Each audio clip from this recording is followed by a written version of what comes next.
Denzel, are we live? Can we go? Yes, we're live. Okay. Good morning, everybody, and welcome to the launch of the 2020 South African Child Gauge, written and researched and put together by the Children's Institute at the University of Cape Town. Thank you for joining us. Thank you for showing your interest in this child gauge and your interest in children and children's rights. My name is Mark Hayward and I am the moderator of today's launch and discussion. We have a very big and a very distinguished and very diverse cast of speakers. So I'm not going to waste words before I hand over to the Vice Chancellor, Professor Mamokgethi Phakeng, except to say that this launch takes place at an auspicious time in the lives of children, when children's lives have been disrupted by COVID, by hunger, by breakdowns in the education system. And my hope as the facilitator today is that this launch will lift up our vision and reinforce our ambitions to ensure that children have all of their rights in terms of the South African Constitution. And so I hope that you enjoy the next 2 hours and that you find the presentations rich, rewarding and stimulating. So I'm going to hand over to Professor Mamokgethi Phakeng to give the official welcoming for today. Professor Phakeng is the Vice Chancellor of the University of Cape Town. She has been since July 2018. She is a very distinguished scientist in her own right, scholar, South African mathematician, and I believe passionate advocate for the rights and interests of children and young people. So Professor Vice Chancellor Phakeng, over to you, and thank you very much for your availability to kick off this morning's discussion. Thank you. Thank you very much, Mark. And Bahai Dumelang, Molweni, Sanbonani. Good morning and welcome to this virtual launch of the 15th annual edition of the Child Gauge, which is published by the Children's Institute here at UCT. Every year, the Child Gauge walks us through a different aspect of the lived realities of children in this country. The theme of this Child Gauge this year is the slow violence of malnutrition. What a graphic picture that phrase brings to mind. The World Health Organization speaks of violence as an action that results in or has a high likelihood of resulting in injury, death, psychological harm, maldevelopment, or deprivation. Children who manage to survive malnutrition continue carrying the harm in their bodies, in their minds, in their spirits for the rest of their lives. And it doesn't stop there. By attacking our children, malnutrition erodes our national development. The nation that starves its children is also starving itself. Year after year, the Child Gauge draws together professionals, researchers, practitioners, and other experts to assess and address one of the many specific needs of South African children. The fact that we have been addressing a different topic for the last 15 years gives an idea of the scope of these needs. The Child Gauge provides an important reference guide for many different organizations that work with children and the problems that affect them, their schools, and their families. And this work requires collaboration across many different sectors. One demonstration of such collaboration is the fact that this Child Gauge has involved 63 contributing authors, including leaders of 3 national centers of excellence. The Center of Excellence in Food Security, co-directed by Professor Julian May and Professor Liz Coston at the University of the Western Cape. The Center for Excellence in Human Development, directed by Professor Shane Norris at the University of the Witwatersrand, and the Center of Excellence for Nutrition at the Northwest University led by Professor Marius Smuts. The Child Gauge is a remarkable example of the kind of work UCT encourages among all our academics and students. We aim to provide socially responsive research based on engaged scholarship to address real needs that affect South Africa and other parts of the world. These needs often parallel the United Nations Sustainable Development Goals, such as SDG 2, Zero Hunger. So we welcome partnerships that will help to build understanding and creative approaches to the broad landscape of the issues we want to address. And since we are meeting online today, we have no physical space limitations. And so we sent out invitations to about 1,300 different organizations, educational and research institutions, and individuals who have demonstrated their interest in addressing the nutritional needs of children. One important goal we all share is to motivate national leadership around this cause. Since at least 2014, the Children's Institute at UCT has been calling for a National Food and Security Council. The pandemic has brought home to us how great that need has grown. We need a national strategy that will involve all related sectors: trade and industry, agriculture, food manufacturers, marketers and retailers, advertisers, the media, as well as health science professionals, social workers, educators, and policymakers, just to name but a few. South Africa's nutrition strategy must address not only the inaccessibility of good food in our poor communities, but also the effects of unwise food choices across the country, some of which are seen as being advanced or being comfortable. Health science professionals have marked the significant rise of non-communicable diseases such as diabetes, obesity, and heart disease across South Africa. And these are diseases that are prevalent in Western countries where fast foods, sweets, and cold drinks dominate many diets. These conditions are a direct result of the marketing and easy availability of such food in South Africa, even in the more remote areas of our country. I mean, it's interesting, remote areas of our country, the most remote areas of our country might not have access to water, but they have access to these foodstuffs that can be harmful to their health. And this problem is having far-reaching effects on national health, human longevity, and the economy, and it merits the attention of our national leaders. The Child Gauge reflects the rigorous work of seasoned researchers.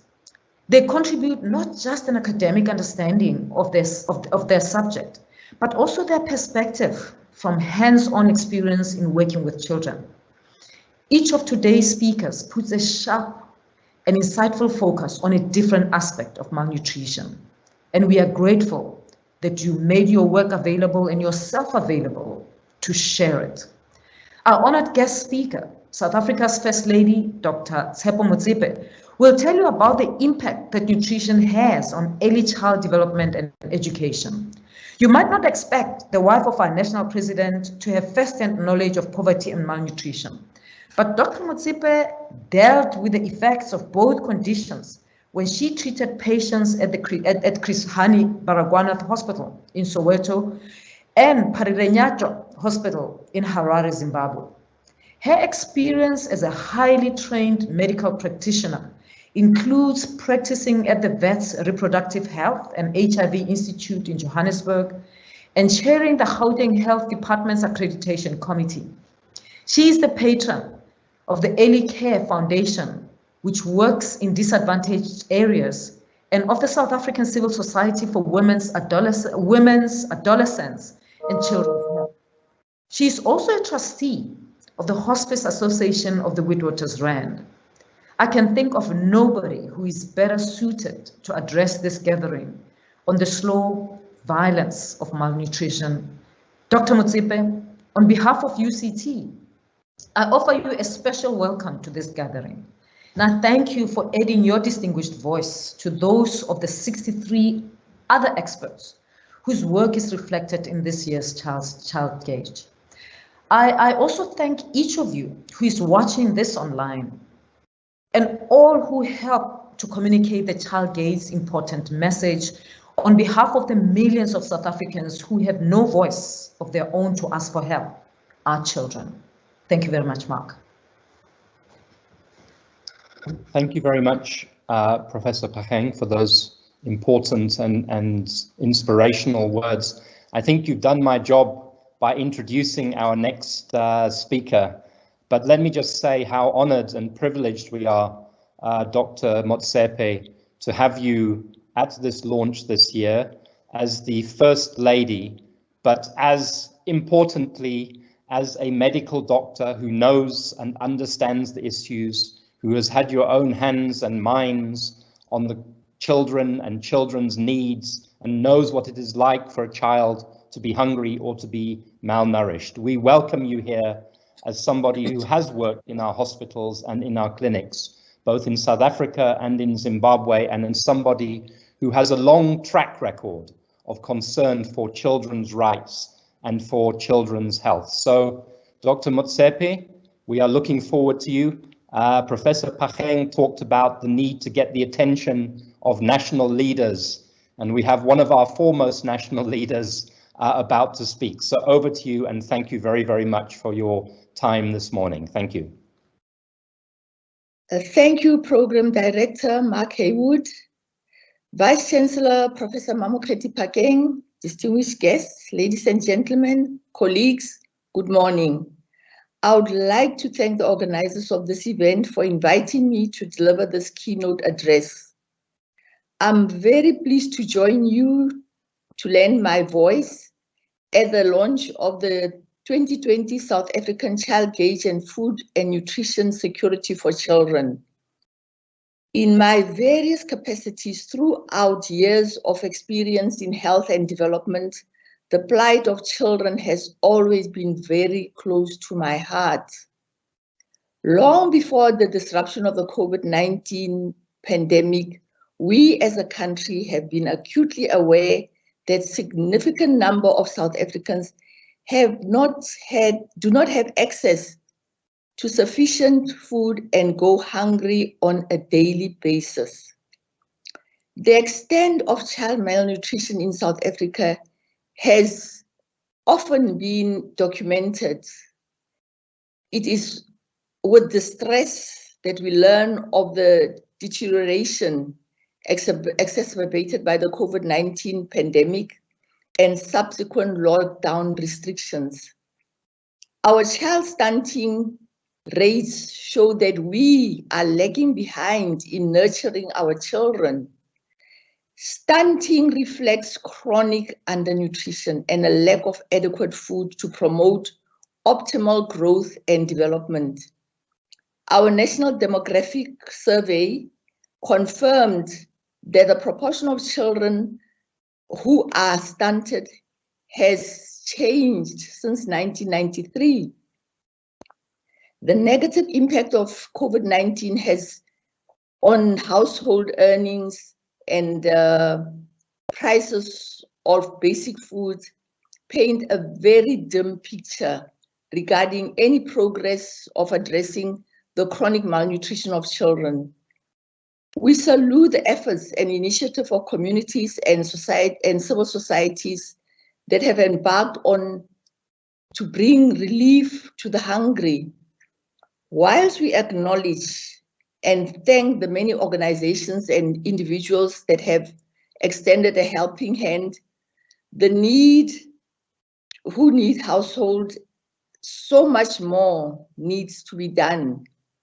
We cannot turn our eyes away from images that mirror the gravity of the hunger in our society. It is saddening, really saddening, to see people standing in long, winding queues of food, as we have seen in media reports. We know from the findings of the National Department of Health Ministerial Committee for the Morbidity and Mortality of Children that malnutrition remains significant in defying and as a denying cause of child mortality, which is linked to 1/3 of child in hospital deaths.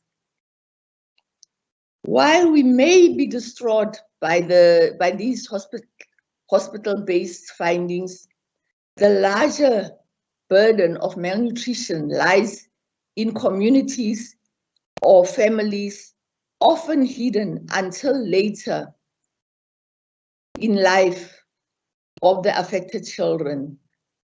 Malnutrition casts a long shadow on children and their future, robbing them of health and well-being, condemning them to continued ill health, whilst undermining their chances to learn, earn, and escape poverty.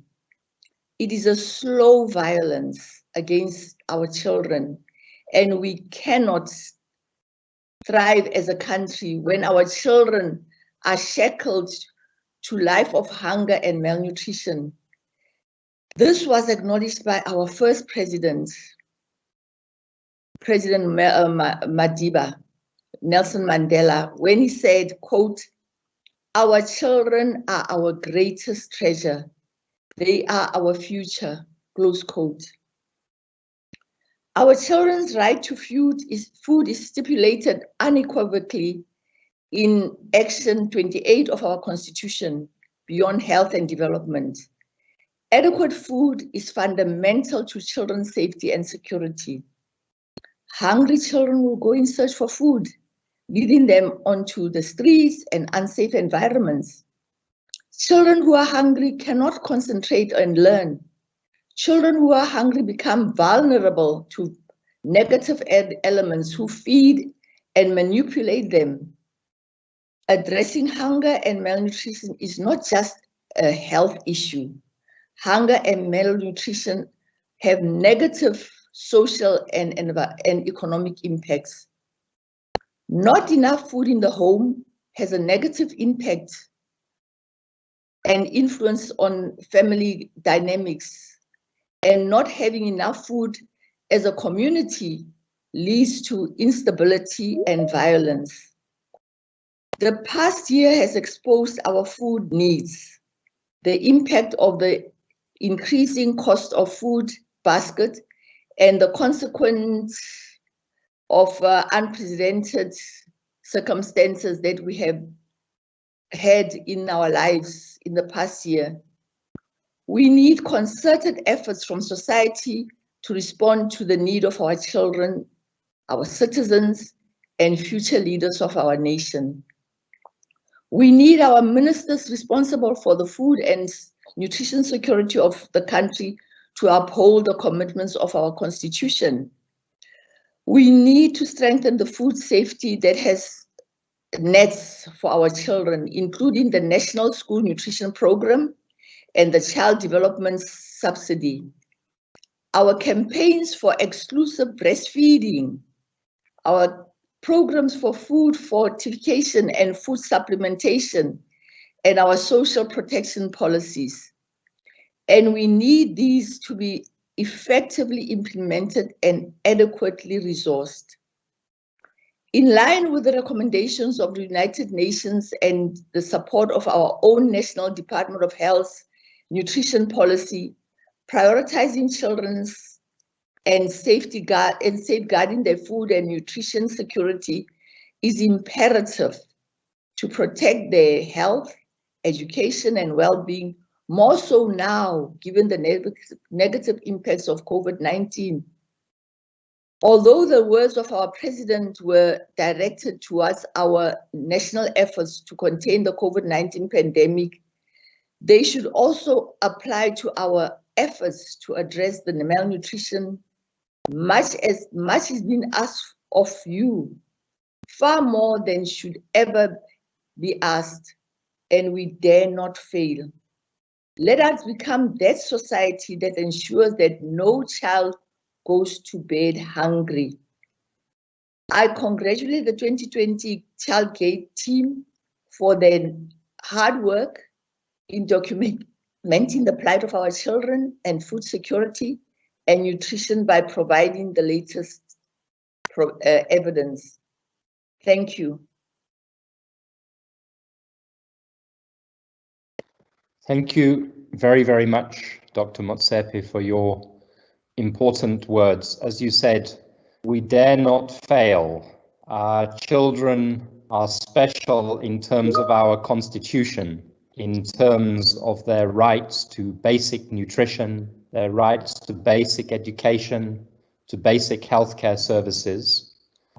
There's also an injunction in the constitution that everything government must do must be in the best interests of the child. So thank you for lending your weight and your experience and your time this morning to this cause. Our next speaker embodies the idea of nothing about us without us.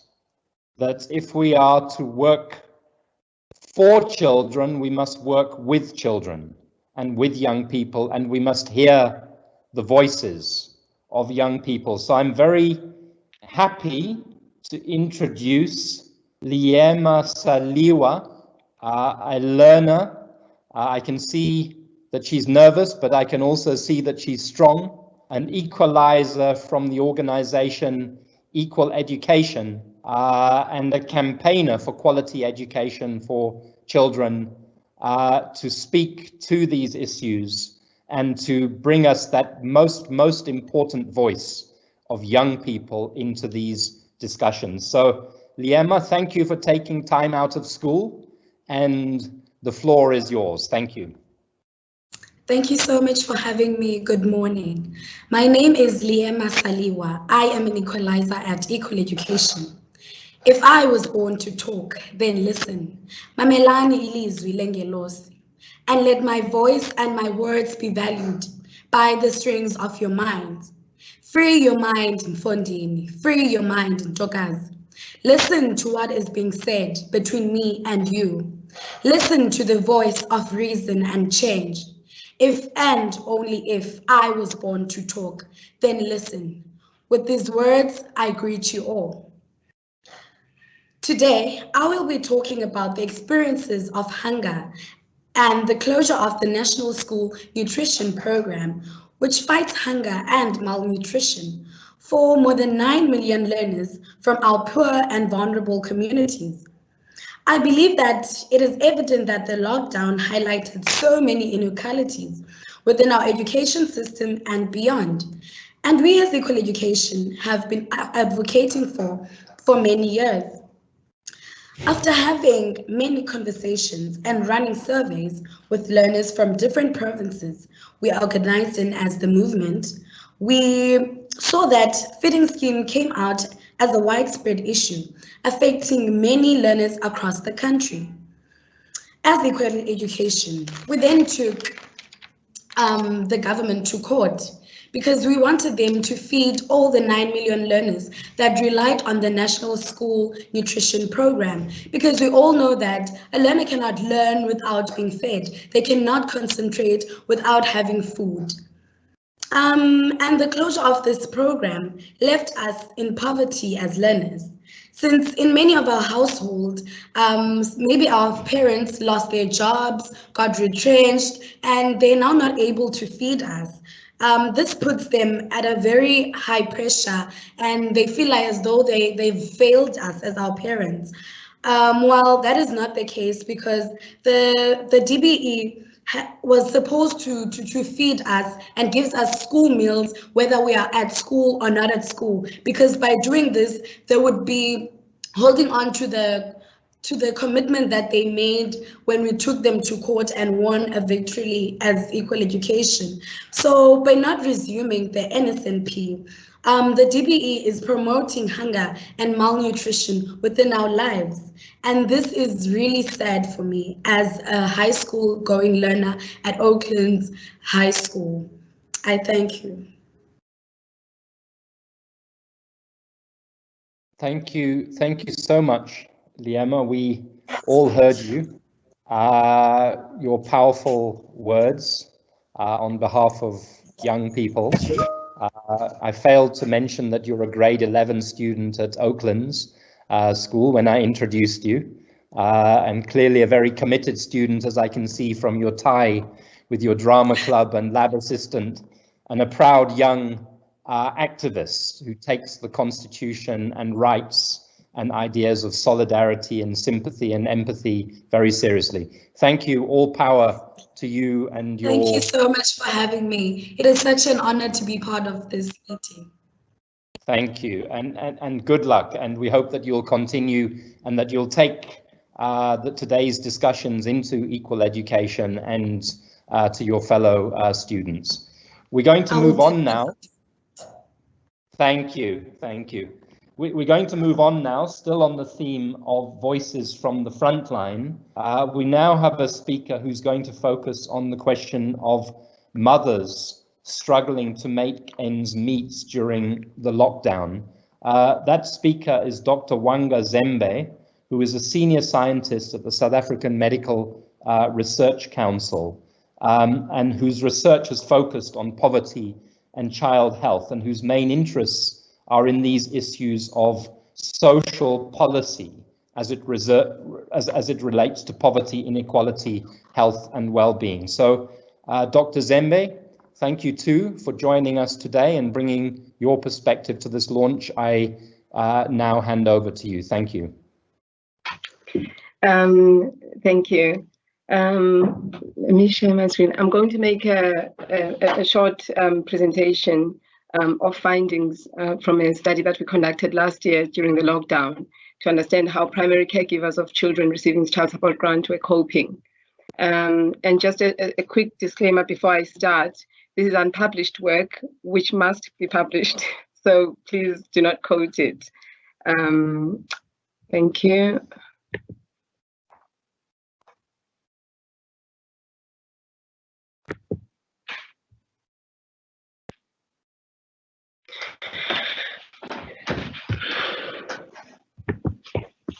So as I said, I'm presenting data that we collected last year from a study that we conducted here in Cape Town with primary caregivers of children receiving the child support grant to get a sense of how they were coping with the lockdown and the pandemic.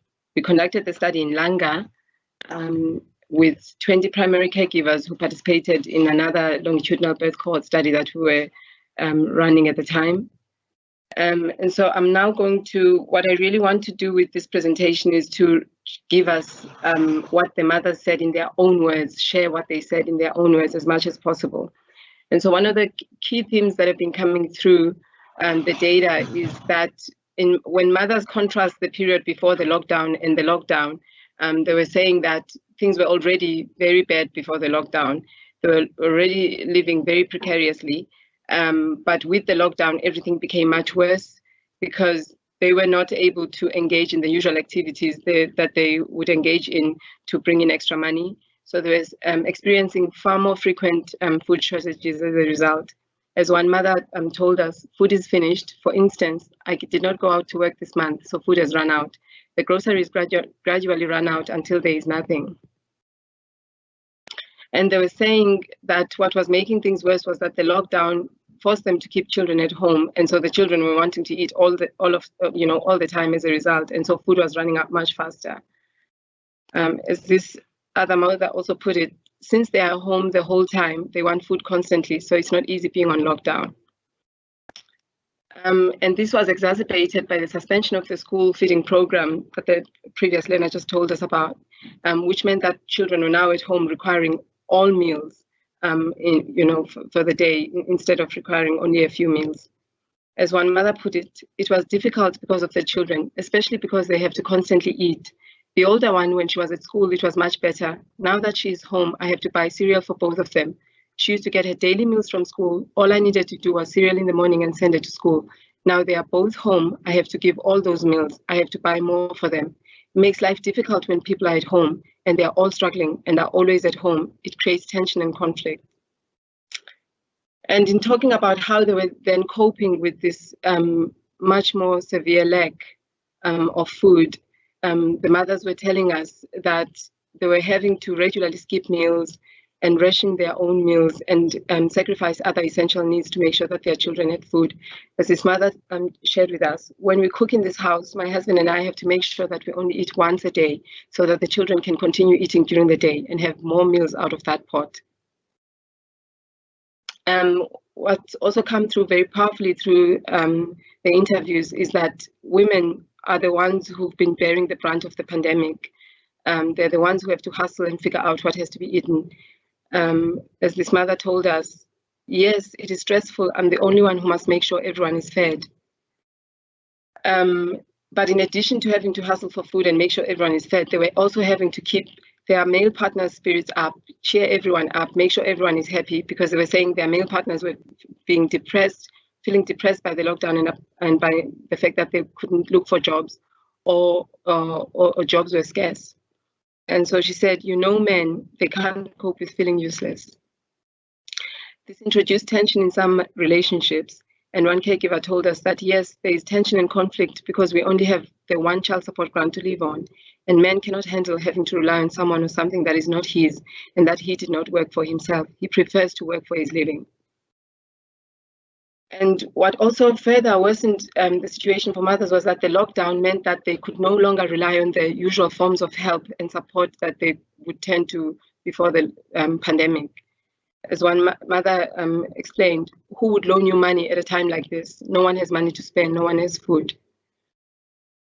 And so mothers were very grateful for the increase in social grants, particularly for the caregivers grant increase, which they though recognized as being a child support grant top up, not an increase for themselves, and felt that it was unfair that they couldn't apply for the COVID-19 grant.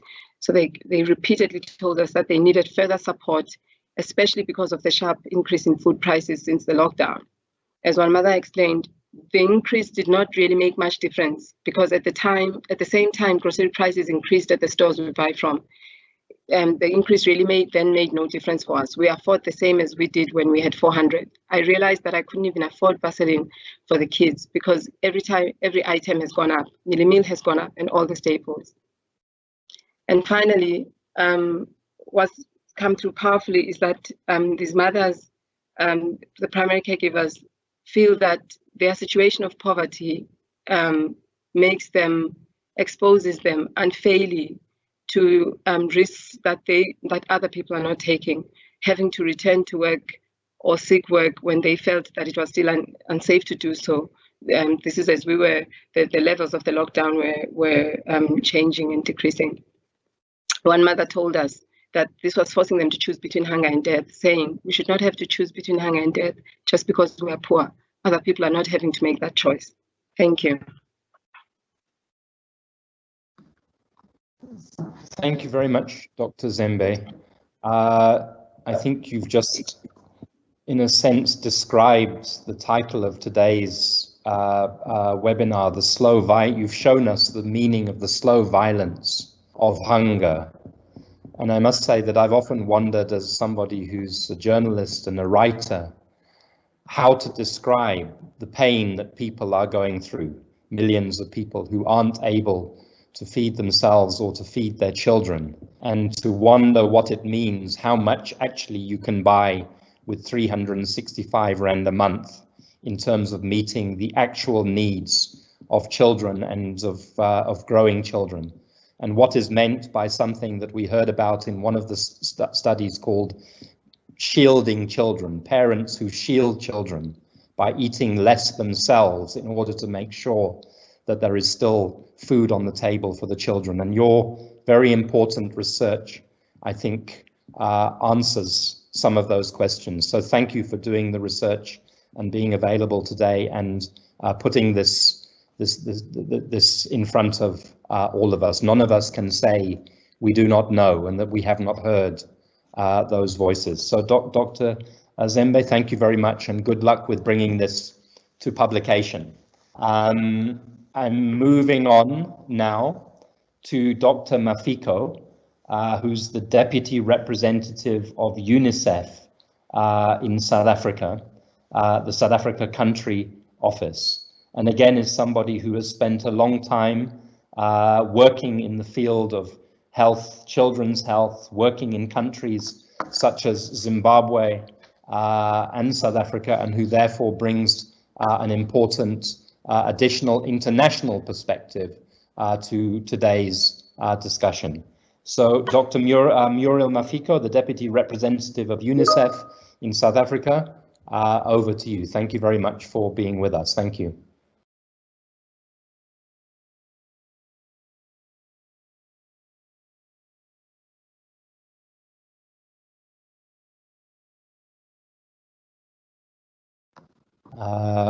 Dr. Mafico.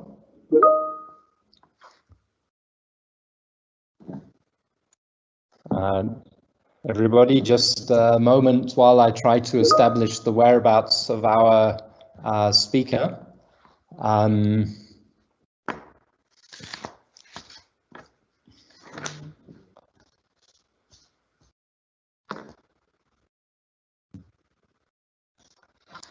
Okay, if Muriel Mafico is not available at the moment, I'm going to move on to our next speaker, but before I introduce Tseliso Thipanyane, I would just like to say to all of you who are with us today that we're now talking about a human rights perspective on food and nutrition security, and that is the subject that our three speakers are going to address. After the next three speakers, we're going to take a few minutes for any comments and questions from the floor. So if you have any comments or questions, please put them in the chat, indicate who those questions are going to be directed at, and we will have a few minutes because we're keeping very good time up to now. But I'm now going to turn over to Tseliso Thipanyane, advocate this time instead of a doctor, a lawyer, somebody who is the Chief Executive Officer of the South African Human Rights Commission, and who has been an activist around the Constitution and human rights for very many years. Tseliso Thipanyane, if you are with us, I would invite you now to speak for 5 minutes on children nutrition as a child rights imperative. Tseliso Thipanyane.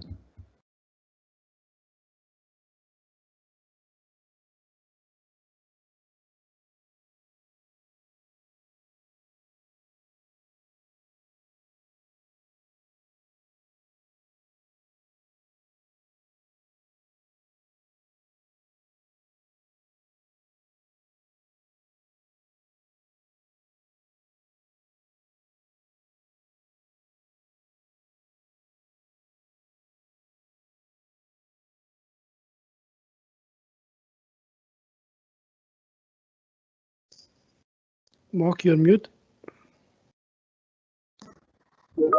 I was just saying, given that we don't have Tseliso Thipanyane yet, and given that we don't seem to have Muriel Mafico, my apologies to the audience. We just have a slight glitch, but I do see that we have Dr. Tracey Naledi, who is the Deputy Dean of Health Services at the Faculty of Health Sciences, also at UCT. She's the chairperson of an organization called Tekano, and she is able to speak to us on health equity and food injustice and food justice. Dr. Naledi is a public health physician, so again, she's another passionate advocate of these issues. Dr. Naledi, over to you. Thank you very much for being with us this morning. Thank you. Thank you very much, Mark. Dumelang, Molweni, Huemore. Good morning, friends, colleagues, and fighters for health equity. Special greetings to Tsepho and our VC and all protocol observed. We would like to stand in solidarity with the Child Institute, the Child Gauge team, and all the partners and researchers responsible for delivering what promises to be yet another insightful gauge for 2021, with a very provocative but yet fitting title, The Slow Violence of Child Hunger. I come from the premise that health is fundamentally a social justice issue, where equal economic, political, and social rights and opportunities are essential for health. I will be highlighting a few key messages drawn from last year's chapter that was the parting gift of the late David Sanders, our colleague, teacher, mentor, and friend to many of us from many walks of life and from many professions.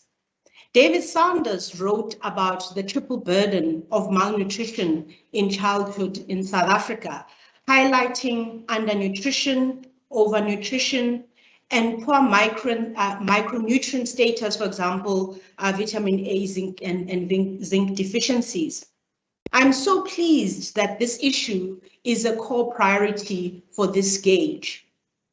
Believe it or not, undernutrition and stunting in particular has remained the same in South Africa over the last 20 years at a very high prevalence of 27%. This was in 2016. This is hardly surprising since South Africa is the most unequal country in the world. The richest 1% of South Africans own 2/3 of the country's wealth, with the top 10% owning 93% and the remaining 90% owning a mere 7%. As Motsepe has highlighted, incomes have not grown with food prices increases and more households are struggling to feed themselves. Furthermore, opportunities to escape from poverty are still racially and disproportionately distributed 25 years after our democracy. Less than 1 in 2 Black kids finish high school in South Africa. Women and Black women in particular are the face of poverty. Male-headed households in South Africa have an annual income that is 2/3 more than of female-headed households.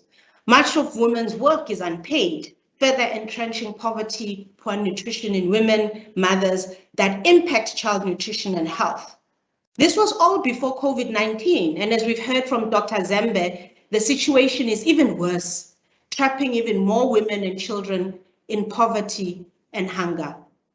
Friends and colleagues, this is violence. The obesity and this persistent stunting is influenced by the global and the local increase in the consumption of ultra-processed foods that are highly refined, high in sugar, unhealthy fats and salt, low in fiber and micronutrients. And they contain additives to extend their shelf life and to modify their color, flavor, and texture, and are specifically formulated to taste overly lovely and be habit forming, leading to excessive consumption and rapid weight gain. I'm talking about breakfast cereals, biscuits, sugar-sweetened beverages, sweets, snack bars, cheese, bread, processed meats like bologna. What is even more distressing is that in about 1 in 4 children under 2 years old, they already consume these unhealthy sugary foods. And these foods are marketed to children who have limited knowledge to make better choices. And they set dietary habits and preferences, which are incredibly difficult to change at a later age, further entrenching obesity in adolescence and adulthood. Although many of the leading brands have committed not to market unhealthy products to children under 12, research that has been done by our colleagues at Vets at Priceless shows that there are billboards that are actually sitting very close to schools and with nearby vendors who are conveniently placed to then fulfill that need of those unhealthy foods. Agricultural and food corporations have been enabled to accumulate super profits by global trade agreements and the consolidation and automation of all levels of or within the food system, from production, storage, all the way to marketing and retail. Not only have these mega food production systems brought in much more unhealthy foods, but they've also resulted in loss of job opportunities in the food sector, increased urbanization, and have destroyed some of the more local, vibrant markets. This exploitation for profit is violence. The level of interpersonal violence in poor urban communities in particular also prevents young people from freely engaging in outside physical activity, further entrenching and increasing obesity rates. Ultimately, for us to attain food justice and to break the slow violence of malnutrition and child hunger, we must understand that we need to transform food production systems, deal with the social and structural inequalities and the institutional power and policy framework that influence our environment, our living conditions, our behavior, and how we function as a society. I lend my voice to congratulate the team for getting the gauge up, even under very challenging and complex context of the COVID-19 pandemic. I look forward to reading it and hearing more about the highlights today. Long live the spirit of David Sanders, long live. Gamagu, I thank you. Thank you very much, Dr. Naledi. Thank you for reminding us in your presentation that the issue of food and nutrition security is an inequality issue. Thank you also for reminding us that it's a political issue and that malnutrition and obesity is often the consequence of market failure and the failures of efficient regulation of the food market. So that's something which needs to occupy our legislators and our executives if we are to ensure proper food and nutrition and children's rights to basic nutrition. So thank you very much, Dr. Naledi, for bringing that perspective into the discussion. I'm told now that we now have Muriel Mafico back with us again. So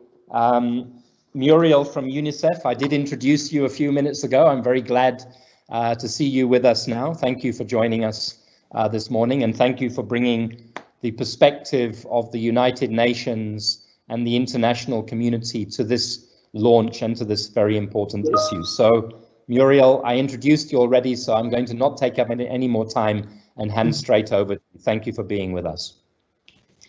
Thank you very much, Program Director, and apologies for the technical glitches that we had this morning. Let me therefore adopt the protocol that has already been established and recognized duly the presence of the First Lady, Dr. Motsepe, and also the entire leadership at the University of Cape Town and the Vice Chancellor and all staff and all the distinguished guests that are online. On behalf of UNICEF, I would like to thank the Children's Institute for inviting me to talk today and also for the ongoing partnership that we continue to enjoy with you. Since 2019, I have had the privilege of attending the launch of the Child Gauge, a flagship report that is valued by many. UNICEF is proud to be associated yet again with the 2020 report, which, as my colleague Dr. Naledi just said, is a flagship report and really gives us rich information on the situation of children. We are focusing on food and nutrition security, a topical issue all around the globe. We meet at unprecedented times, unprecedented moment. COVID is having huge disruptions. We have felt this, we have seen this, we are living a disrupted life. And all over the world, COVID-19 is threatening to reverse the hard-earned gains that we made on many fronts, including nutrition. But as has already been acknowledged by previous speakers, even before the onset of COVID, South Africa was already experiencing the triple burden of malnutrition.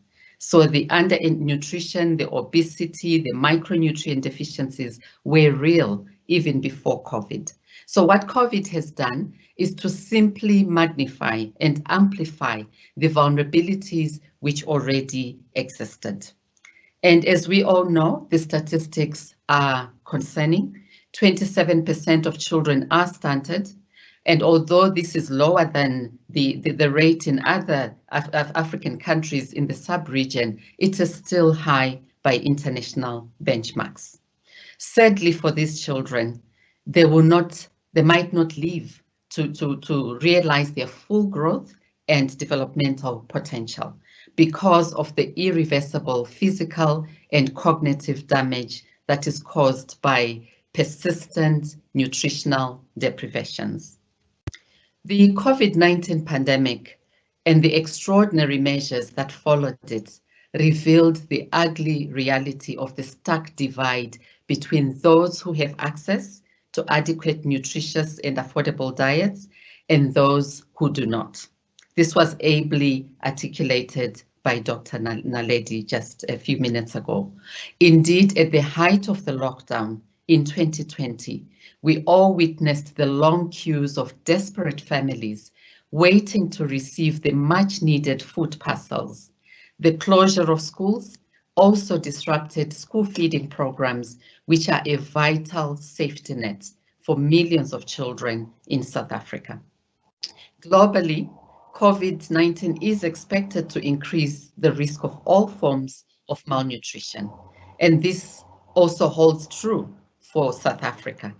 That is why the 2020 South Africa Child Gauge report is so important, because our response to COVID pandemic must catalyze accelerated progress, narrow inequalities, which we all are familiar with, so that no child is left behind. So tackling poverty and inequality in South Africa is now an urgent issue, now more urgent than ever before. The Child Gauge is therefore a vital advocacy tool and an urgent call to action. There are a few opportunities that we have, and I would like to highlight this. The first opportunity is the progressive constitution that South Africa has, which clearly articulates children's right to basic nutrition. So that is the starting point, the political commitment that is enunciated in the Constitution. South Africa has also committed itself to the 2025 World Health Assembly global targets for addressing malnutrition. We also know that the country is in fact on track to meet some of those targets. But what is important now is we need accelerated actions to reduce the prevalence of child stunting and other forms of malnutrition. Breastfeeding. This is a huge opportunity. If we can increase the breastfeeding rate in South Africa from the current 32% to the World Health Organization global target of 50%, we stand a chance to improve the nutritional status of children and to give them a healthy foundation. Another aspect, which is an opportunity, is the coming together, working together, concerted efforts by everybody. No single sector, no government, no matter how strong and committed, or business sector can solve the problem of malnutrition. We need to do this together. It's also important for us to know that failure to accelerate our efforts in addressing malnutrition is too costly. It is too costly for the children, it's too costly for the families, it is too costly for the country. So 9 years away from the 2030 Sustainable Development Goals, it is now time for renewed action to end child malnutrition in all its forms everywhere. It is against this background that UNICEF launched a nutrition strategy which covers the period 2020 to 2030. And in this nutrition strategy, we are proposing a number of things. For today, I'll focus just on the systems approach, which is a central piece of the nutrition strategy. And it argues that by activating 5 systems, namely food, health, water and sanitation, education, and protection, these are the systems that have the greatest potential to deliver nutritious diets, essential nutrition services, and positive nutrition practices for children, adolescents, and their families. So our vision which I'm sure you share, is of a South Africa and a world where all children, adolescents, and women realize their right to nutrition. I am pleased to note that the 2020 Child Gauge report actually adopts this systems approach. We must therefore work together to address malnutrition in all its forms, because collectively we can end this slow violence of child malnutrition. Let me conclude by reaffirming UNICEF support to all your efforts in addressing the violence, slow violence of child malnutrition. We stand ready to work with you. Thank you very much. Thank you very much, Muriel, and thank you for your presence and your very important words today.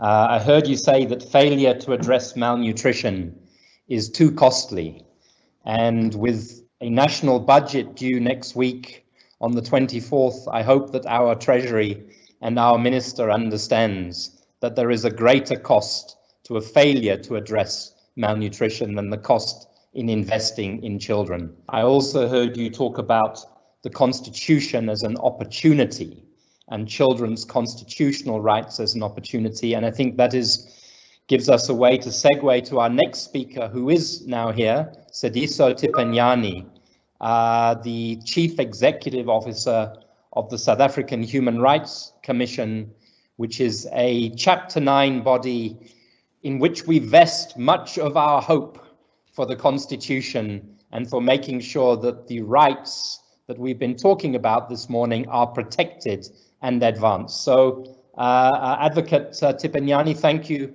for being with us. You may now have the floor for the next 5 minutes, and we look forward to what you have to say. Thank you.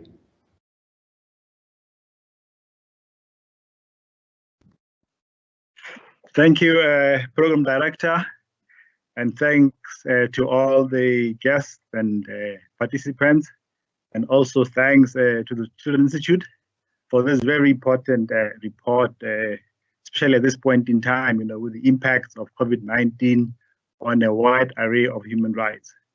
We as a Human Rights Commission, we appreciate and acknowledge the important contribution which this report will play in helping us, together with all other policymakers and everybody else who's concerned about the plight of our children in this country, to basically inform how we can do better in fighting against the scourge of malnutrition, which definitely undermines human rights and also undermines the interests of the children. And as you were saying, Margaret, we hope that when government, looks into the budget for the future, does take into account the findings of this report, as well as its recommendation in making sure that, indeed, we do address the issue of the slow violence of malnutrition on children. Because children are indeed the future of our country. They are indeed our most valuable asset and treasure. And we need to ensure that, whatever we do does put the rights of children at the heart and at the center of everything else we do. And therefore, we welcome the report as a commission, and we'll make sure we can assist where we can to make sure that, the recommendations, including the measures which government has to do to ensure that, the issues of child nutrition programs in schools and all over the country are attended to. Therefore, we are really grateful for this. And we hope that, government will take this report very seriously. And therefore, we acknowledge and commend the work of the Children's Institute as far as this report is concerned. Thank you.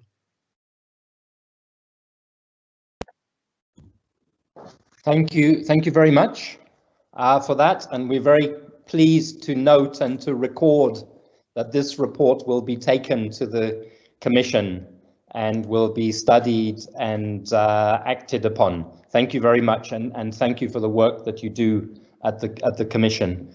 We're now exactly halfway through our program, and I want to just pause for a couple of minutes before we move into the second section of the program, where we will, amongst other things, present the key findings of this year's child gauge.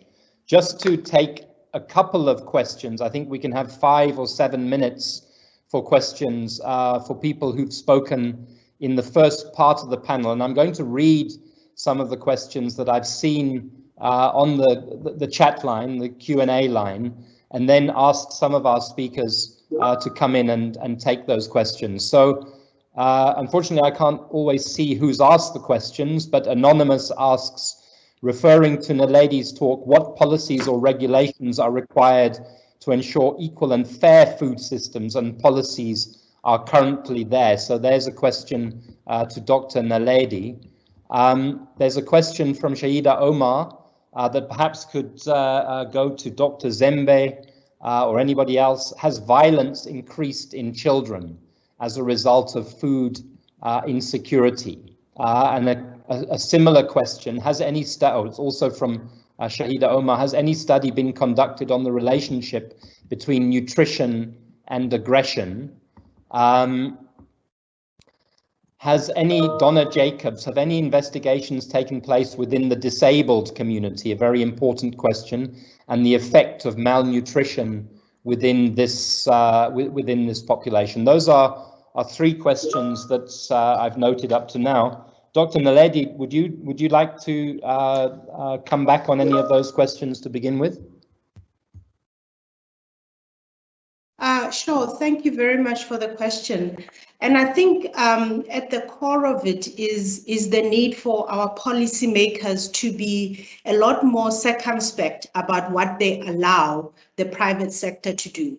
And I think in the context of our country being the most unequal country in the world, we understand that our politicians will want to have foreign direct investment and want people to come and open their businesses in South Africa.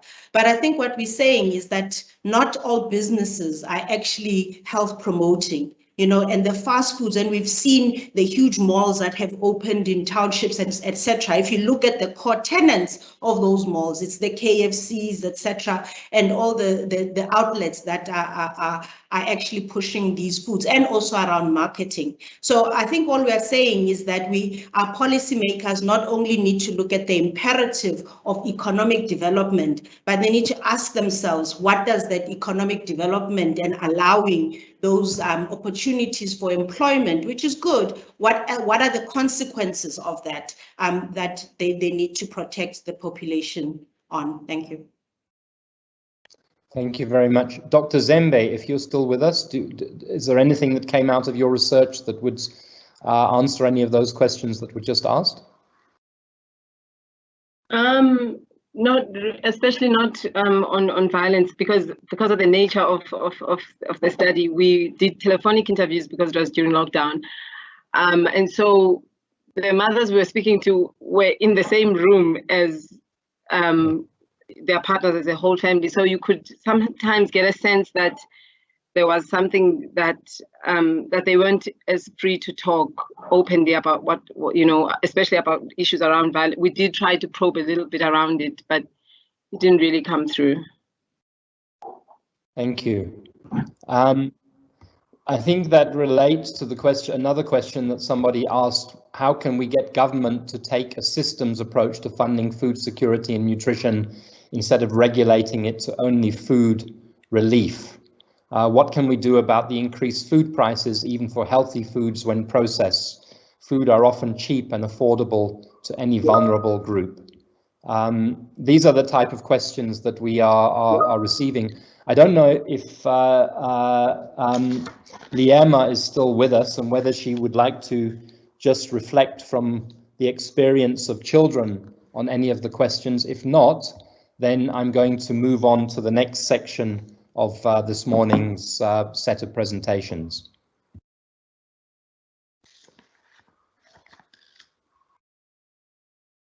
Okay, I don't hear Liyema, so let us move on.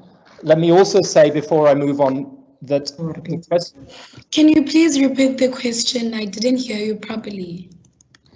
Liyema, one of the questions that I thought you might have a perspective on because of being a young person was whether there is any connection between malnutrition and violence against children, and whether the hunger that you described has led to increase violence in the home. You may or may not have heard anything about that.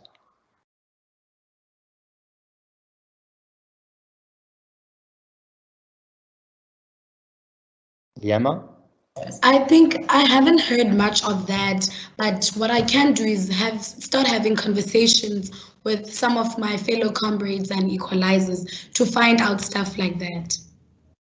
Okay. Well, I think it's a very important question, because we know from past research done by the Children's Institute that violence and domestic violence against children is also a pandemic in our country. So if there's a connection, I think it's something that should be researched and understood. So I was saying we're about to move on to the second section of today's presentations, but I did just want to flag this question that raised the issue of children with disabilities and ensuring that we include children with disabilities in research as well as in policy and programs that are intended to address food insecurity and malnutrition. And perhaps the speakers who are still in the pipeline will at some point address those questions. But we're going to move on now to Professor Linda Richter from Wits University. Professor Richter is a person very, very long and deep experience in this question of children's rights, early childhood development. She's worked for the Lancet series, she's worked for the World Health Organization, and Professor Richter today is going to speak to this question of children and nutrition as a national development priority and the role of universities in this issue. Professor Richter, over to you, and thank you very much for joining us this morning.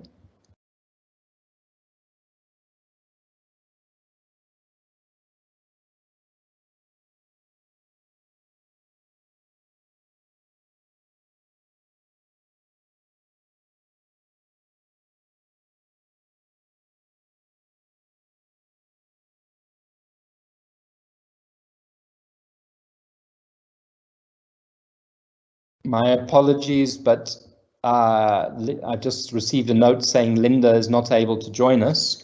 I hope that David Harrison, Dr. David Harrison, the Chief Executive Officer of the DG Murray Trust, who's someone I've known for many years as having an interest in children and children's rights. David Harrison, are you able to come in and to speak on the economic arguments and the role of donors and the private sector in relation to food, nutrition and security? Over to you, David, and thank you, hopefully, for being with us.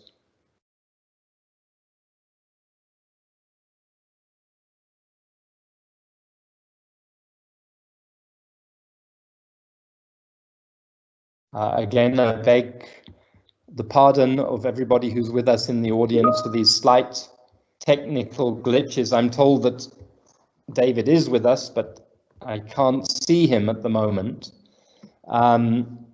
If that's the case, then I want to move without any further ado to a very central part of today's presentation, which is the actual presentation of the findings, the key findings in this year's South African 2020 child gauge. So we now have a combination that will start with Professor Julian May, the Director of the Centre for Excellence in Food Security at the University of the Western Cape, and distinguished as an academic in many other ways, which I'm not going to read at the moment because I'd like us to get on to the key important findings that come out of this year's report. And I'm most relieved to see that Professor May is now in front of all of us and the disruption is over, hopefully. Professor May, over to you on key findings. Thank you. Thank you very much. Dr. Motsepe, Vice Chancellor, and guests. It's a great honor to be part of this child gauge, and I was very touched by the earlier comments about our friend and comrade David Saunders, who played such an important role in many other child gauges in the past. The child gauge is an exemplary science communication. It brings together the rigor of research, but tries to put it in a way that it is accessible to the broader community and also that is directed towards policymakers. As an example of science communication, it means that it needs the rigor of good methodology, the power of good data, data which in most instances has been published, has been through peer review, and finally the conceptual rigor that allows us to structure meaningful arguments. So the child gauge is always informed by a solid theoretical base, and this child gauge on child malnutrition is no different. I'm going to talk very briefly to 5 important concepts that inform this child gauge and end my short input with the 3 things that we're asking for. My colleagues then will take you through the data that we have assembled with a significantly large research team that comes from all parts of South Africa and includes researchers from France and from the USA and from the UK. So a very wide range of people have made input into this child gauge. So the concepts which I'd like to put forward. You've heard frequently us talk about food security or food and nutrition security. Food and nutrition security is a well-defined concept. It will be debated at the UN Food Summit that will take place in September this year, and it comprises issues of availability. Do we produce enough food? Accessibility, can people afford it? Can they source it? The utilization, what they do with the food once they've purchased it. Is the food supply and food prices stable? And what are people's agency? How can people themselves take control of the food systems within which they engage? Obviously, all of these dimensions have been significantly impacted by COVID. At one point, it was difficult to leave our homes to buy food. It was difficult for the retailers to be able to sell us food. We've already heard the mentions of the prices that have gone up. We know that people had to utilize food in different ways in order to make it stretch. We've seen variations in how food has been supplied in different areas, and we know that people have had to engage with the food system to the point of protesting when food is not available. So that's the first concept. The second that we've referred to often already in this presentation is malnutrition as a double burden. This is when we recognize that malnutrition is both undernutrition, not getting enough to eat, not getting enough calories, and critically not getting enough micronutrients, as well as overnutrition, when people are consuming foods which contain nothing more than empty calories. The result is this is food that causes people to become overweight and obesity and obese, and is not a sign of wealth, but a sign of poverty. Those are the foods that tend to be more affordable and more available, while healthy food tends to be more expensive. The next comment that has come up frequently, child malnutrition as slow violence. This concept of slow violence has been introduced to us from researchers working in climate change, who talk about the slow violence of climate change, something that is hidden, that is slow, and that is dramatically changing our world. It's been introduced into the analysis of child malnutrition because that too is a form of slow violence. Let's just take one example. Stunting is one outcome, one very visible outcome of child malnutrition. It refers to children having a low height for age and is a signal of chronic malnutrition.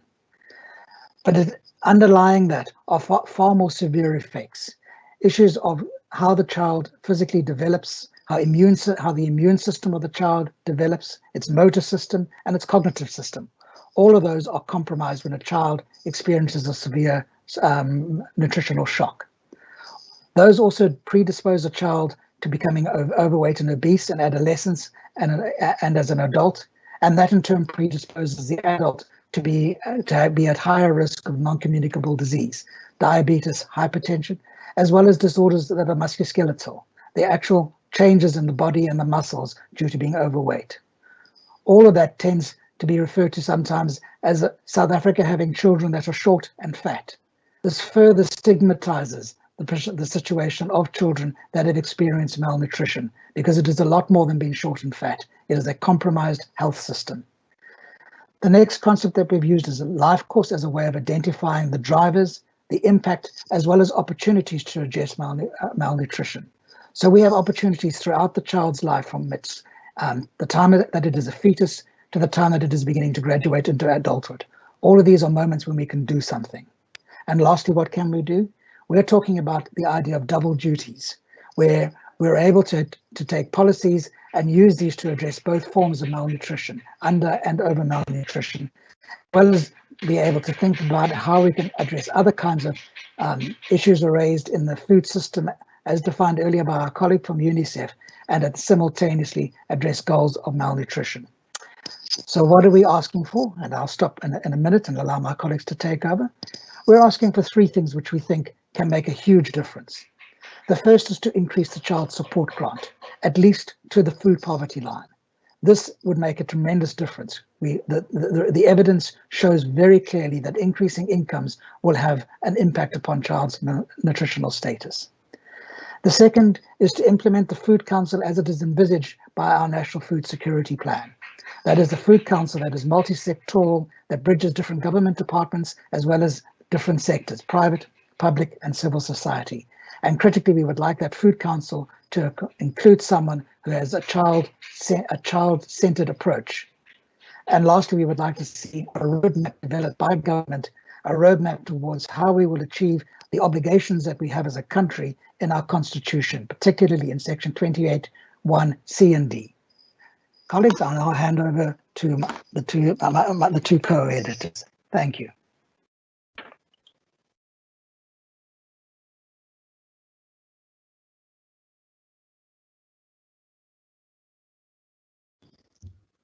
Thank you, Professor May. I can see that Chantell Witten and Laurie Lake are both with us and ready to take over and continue this presentation of the findings. Just to say very briefly that Chantell and Laurie are both intimately involved in the writing, research and production of the child gauge and bringing it to the finality with which we have today. Chantell is a dietitian. She's based at the University of the Free State. Laurie Lake is a communications and education specialist who is a key pillar of the Children's Institute at the University of Cape Town, and they are now going to take us through the findings. So thank you very much, Chantell and Laurie. I believe you're going to give us a double act, so thank you. You can now take over. Thank you, Mark. Dr. Motsepe, the VC, Professor Phakeng, to our guests. I'm going to be focusing specifically on the data and contextualizing the data to what has been already said by Professor Julian May and many of the other speakers.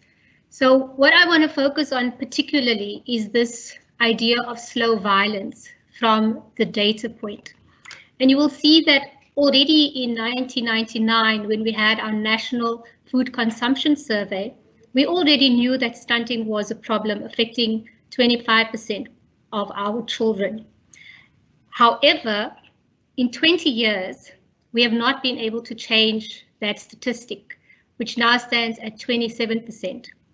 What this actually means, and in context, is that an entire generation, the children that were in our studies in 1999 are now 22 years old, and that means they are the next generation. They are having children of their own. So this slow violence, as Professor Julian May said, has been described in climate change as invisible. But I think from the nutrition community, certainly it has not been invisible.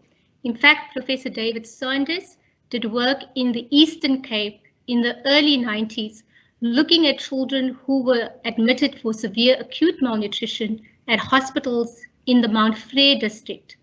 And when he went back to those households, he found that those households where children were being readmitted for severe acute malnutrition did not have adequate food. And this is where the child support grant came into play. So we have been tracking malnutrition. And even though we don't have robust data in terms of surveillance data, these are all surveys, and we put the surveys together so that we can see what the trend is. The slow violence has been very much with us. However, if you look at the policy environment where South Africa had started back in 1994, we had the Integrated Nutrition Program. And when you look at the policies, all the interventions that we need, all the interventions that the World Health Organization, UNICEF, the Global Alliance for Improved Nutrition puts forward, South Africa already had that in their policies in 1994. When we had the SA-NHANES, which is the South African National Health and Nutrition Survey, we had data that already indicated that we were not progressing, that we were not making enough strides, that we needed to accelerate. And what is sad is that we already knew what was the stumbling blocks. One of that is political leadership. And we've seen that in 2014, the Integrated Food and Nutrition Policy puts forward a council that will bring together accelerated action by government, by civil society, by academics. And we are looking forward to having that council in place if we are to accelerate. So what does this mean for households? It means that we have known for a very long time that the majority of households cannot purchase and cannot afford their food, because the majority of our people in South Africa actually buy their food. And we saw Dr. Tracey Naledi talked about the regulation of the industry. But beyond the industry, we also need to look at, can people access food? That means, can we support people growing their food? Can we support subsidized food? There needs to be macro policy engagement, because food at the moment is unaffordable in South Africa. Healthy food is even more unaffordable. So we have very high levels of food insecurity, and we've known this, and we know that it is increasing. We have seen that we've had high unemployment, and therefore, as the global prediction goes, we are going to have increase in malnutrition. We're going to have increase in severe acute malnutrition, and we need to be prepared for it because we are in a recession at the moment. We have very high levels of dependency on social grants. The social grants are not enough. The social grants can be equated to a plaster on cancer. And so if we are going to make changes, as we say, and put children first, then we need to look at our social grants and how children can access food. We do need to have cost control of food, because year on year, according to Stats SA, we've seen 3% increase on the food basket, but the Pietermaritzburg Justice Coalition puts that year on year increase almost at 14%. And then, as many people have spoken, we have high energy intakes, low, cheap, high fat, high sugar foods, but very low micronutrient. And these are costing children in terms of their health, their lives right now, and into the future. So we cannot improve nutrition unless we do the following. We need to prioritize maternal nutrition, because short, fat mothers do give birth to low birth weight babies and babies who are high in fat themselves. So it is intergenerational, and until we can put the plug on malnutrition in mothers, we will not be able to protect our children. Children's food environments need to be protected, and this starts from early infant feeding. Dr. Tracey Naledi talked about the foods that children eat from the complementary feeding stage, but I want to say one of the biggest changes we can make is to protect the breastfeeding environment. And so if you want to think about the first fast fat food, it will be formula. So we're setting up children already from infancy to want high fat sugar foods. We need to support our households to be able to also not only access food, affordable food, but also to support them with a public health nutrition literacy program, because the SA-NHANES showed us that less than 30% of people could identify good, healthy diets. They could not choose between a healthy food and an unhealthy food. They could not understand why they should be eating fresh fruit and vegetables every day. And we want people to practice, then we need to empower them to be able to practice. And then finally, once we have the council, and I think this gauge makes a very strong call on our leadership, and we are very grateful to have our civil society leadership with us, because unless we hold government accountable, we will not be able to change nutrition, and we'll be still speaking about nutrition or malnutrition for the next 20 years. So on this note, I'd like to hand over to Laurie. So I think for me, one of the most striking features of this gauge is that it requires us to shift our thinking and our understanding of malnutrition. One of the core or the first key message coming through is a call to understand child malnutrition in context. Very often what we tend to do, particularly within the health profession, is to focus on the individual, to say if only children, adolescents, mothers ate the right things, got enough exercise, all would be well. But we've known for a very long time that the roots of child undernutrition and child overnutrition are rooted in a much broader context. And we're not interested solely in the question of what children eat. We also know that frequent infections are part of what are driving a high level of stunting in our country. So we need to consider access to food. We need to consider children's immediate living conditions, their access to water and sanitation, which are protective of health and nutrition. And we also need to consider children's care environment and how to support or create a supportive and enabling environment for caregivers and families. So we're really being pushed to think about the key underlying drivers of child malnutrition and to think about the context in which children live. So we know that nearly 60% of South Africa's children lived in poor households in 2018. This is pre-COVID-19. We know that 30% had no water on site. 9% had no access to electricity, and 20% of children were travelling more than 30 minutes to access healthcare services. And what's important to understand is that poverty increases children's vulnerability on a whole series of different levels.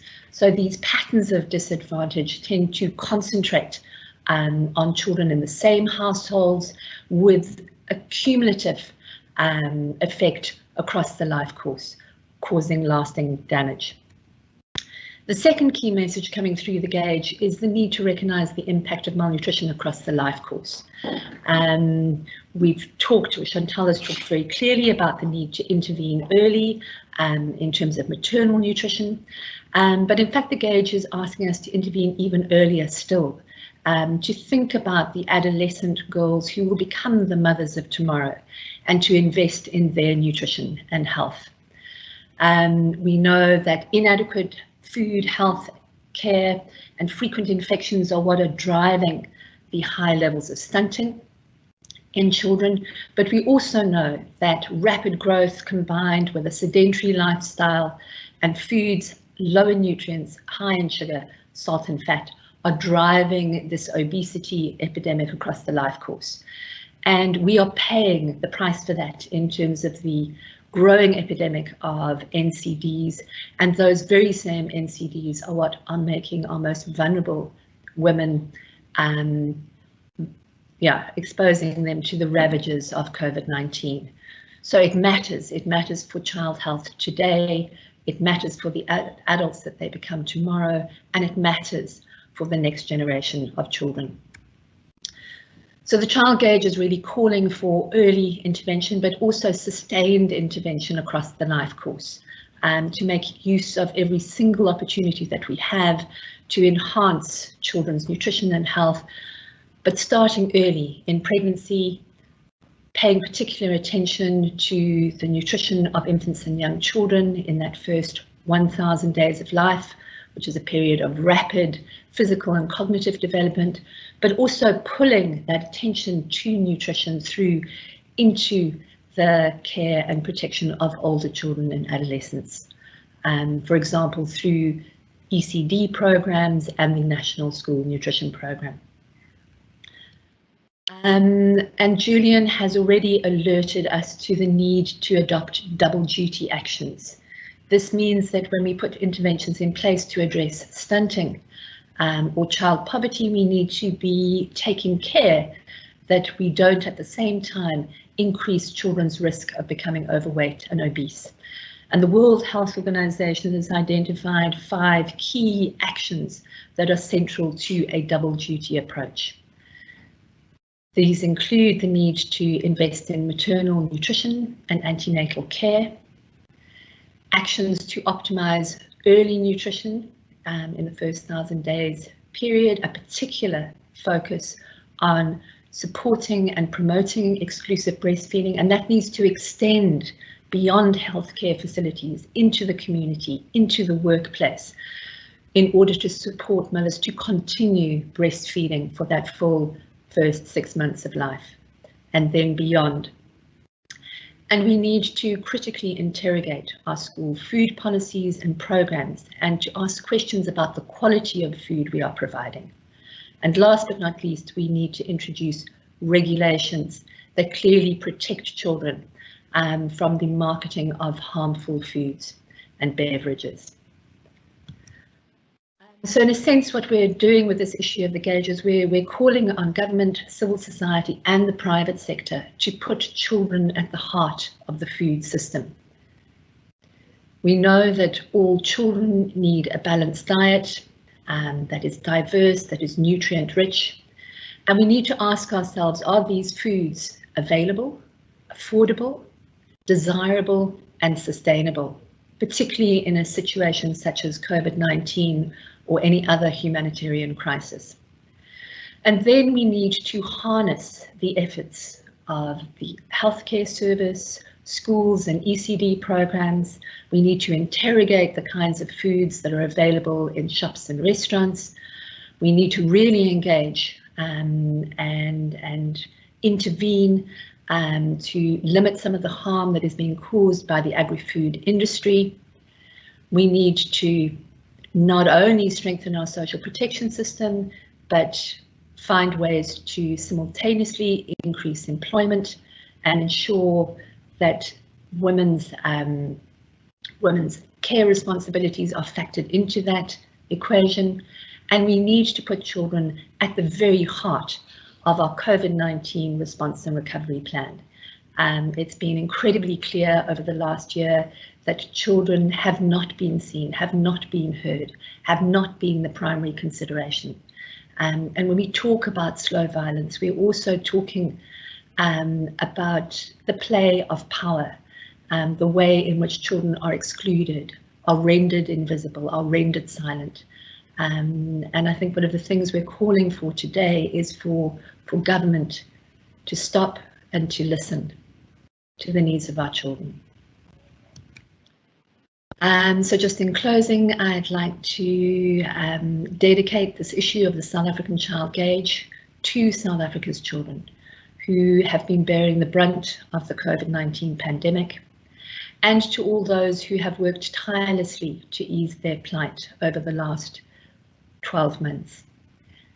And finally, to the late Professor David Sanders, who was a fearless and outspoken champion of children and child nutrition. A luta continua.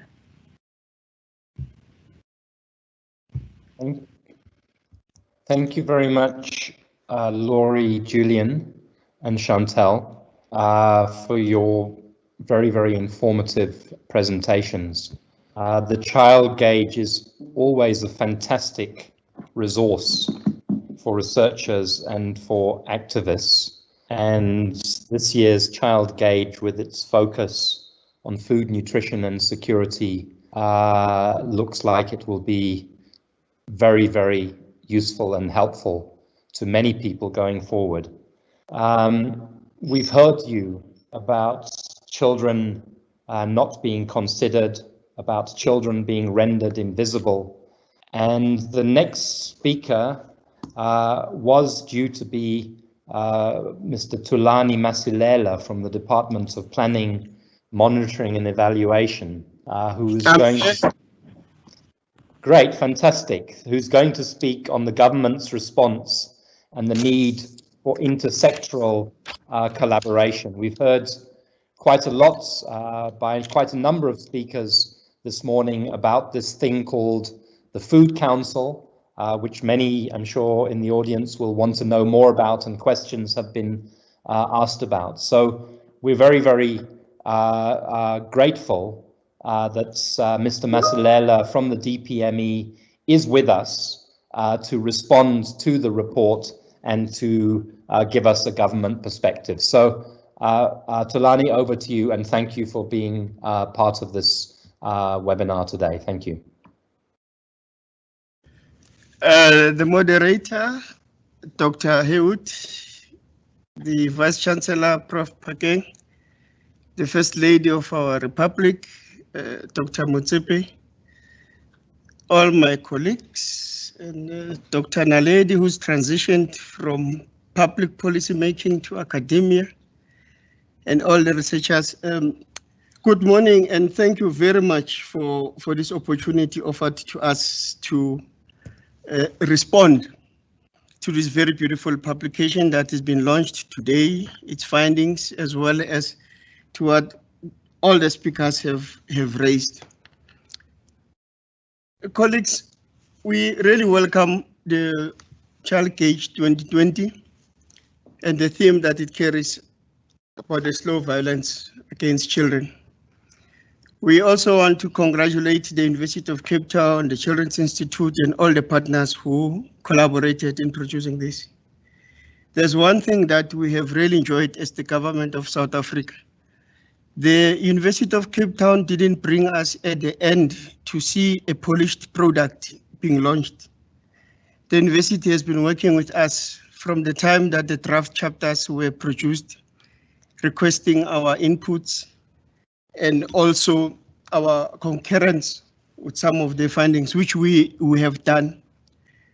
We have also made an appeal throughout this engagement about two things. One is the evidence, as we saw Laurie Lake and Chantell presenting, but secondly, about very clear policy recommendations, very, very clear. We always say, we all know the what that needs to be done, but the how is what we always have to be also clear about. I've been asked to talk about the National Food and Nutrition Security Plan 2018-2023, which we started developing in 2015 as a collaboration between 12 government departments, coordinated by the DPME, where I am based in the presidency, as well as our international partners, UNICEF, FAO, WHO, the World Food Programme. And in that process, universities, civil society were involved. The plan is a program now, because we've been implementing it for 3 years now, since about 3 years ago. And it has 6 strategic objectives. One is about leadership, and that is where Chantell, my colleague, was emphasizing the issue of the Food and Nutrition Security Council. Our lessons from countries that are doing much better than us in areas of food security and nutrition, including nutrition for children.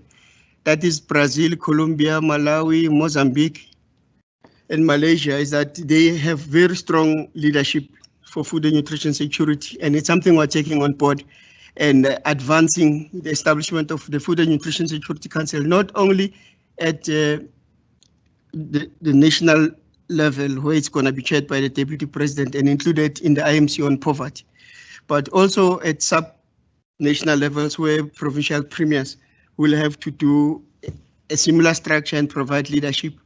We're looking at inclusive local food value chains. The issue of the cost of food also has emerged. The issue of importation of obesogenic food has emerged here. That's also some of the issues we're looking at. The social protection measures are part of the plan, and we agree with Dr. Motsepe that it's not dignified to see our people queuing in long strands of lines just to receive food, and we're saying it's an interim measure that should lead to a more permanent solution.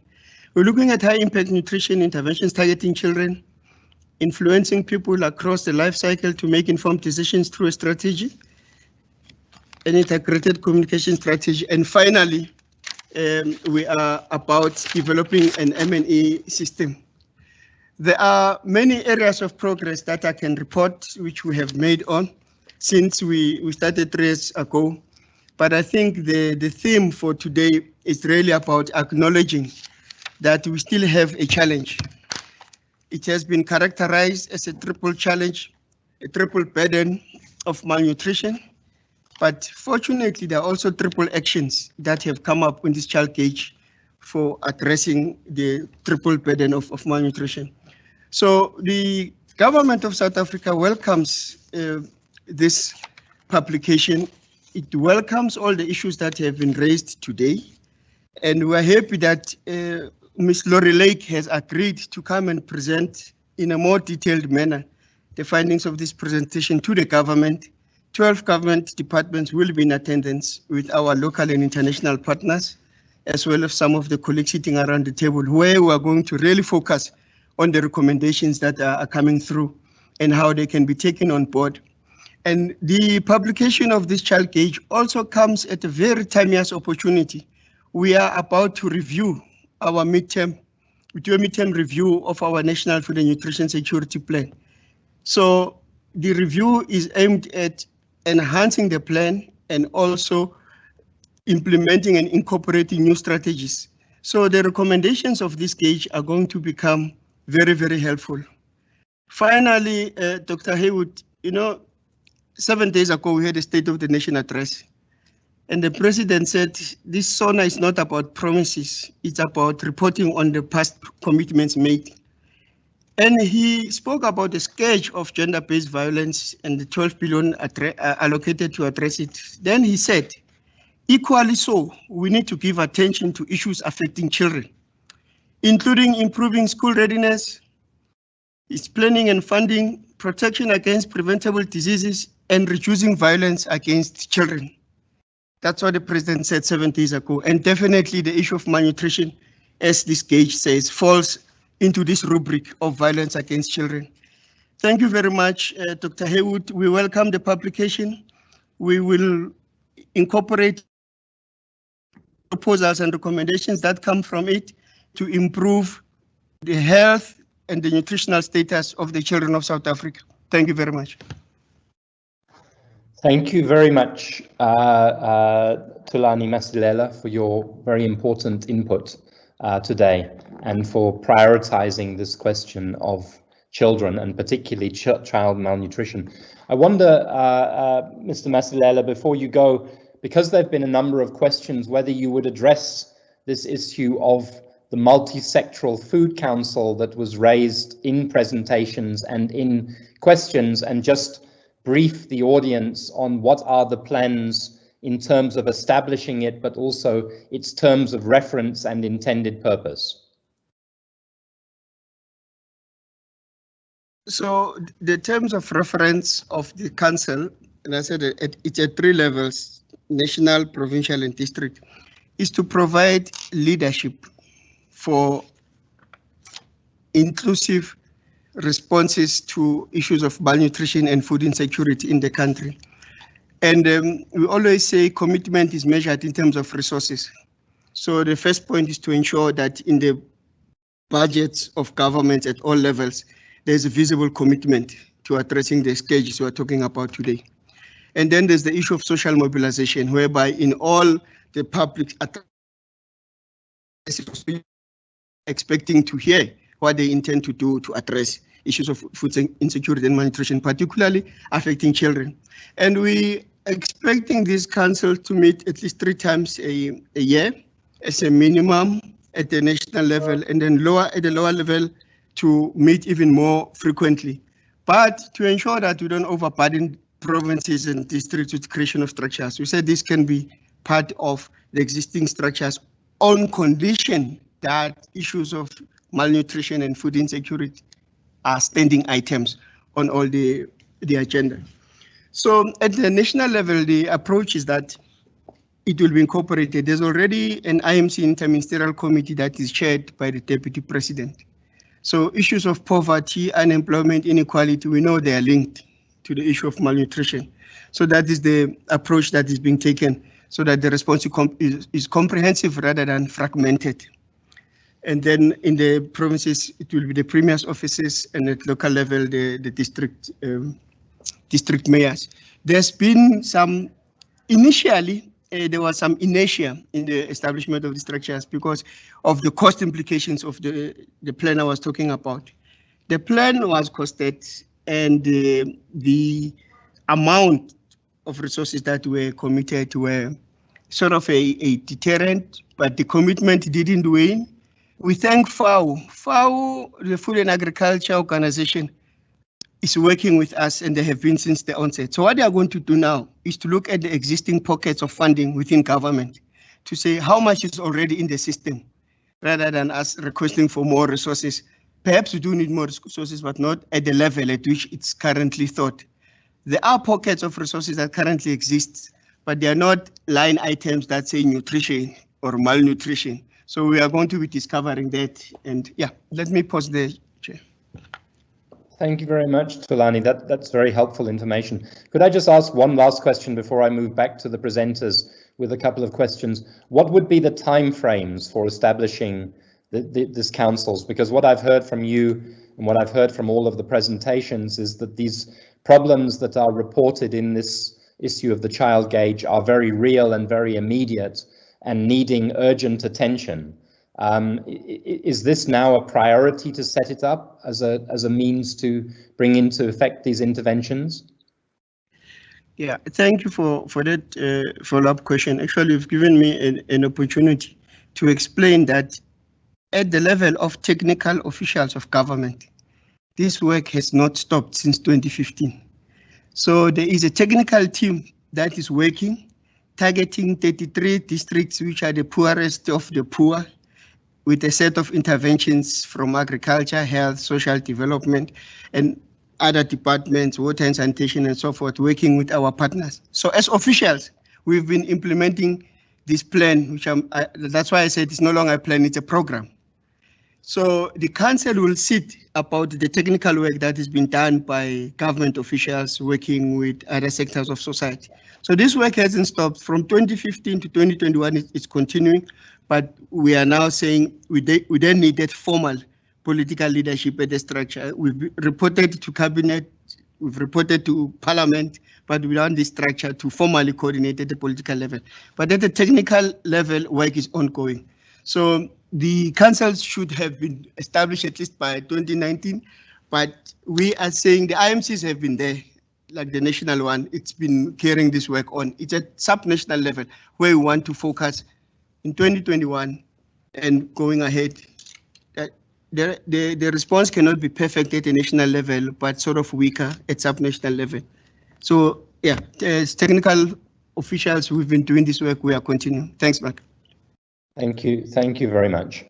I'm going to go back quickly to our presenters with a couple of questions. A question was asked about the role that the private sector should play.